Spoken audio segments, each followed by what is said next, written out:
lang yan, marami tayong chocolate. Yung ibang game na lang. Baka masayang pera natin yan. Isang babaan lang yan eh.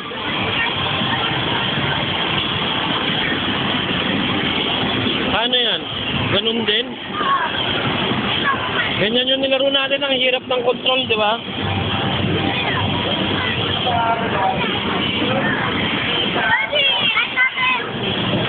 Kaya na yan?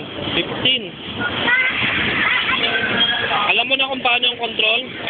Tatapat mo muna, di ba? Tatapat ko. Oh. Tapos, bababa yun. Gaganon mo muna siya, tapos pag tapat na. Okay. Bitawan, di ba? Oo.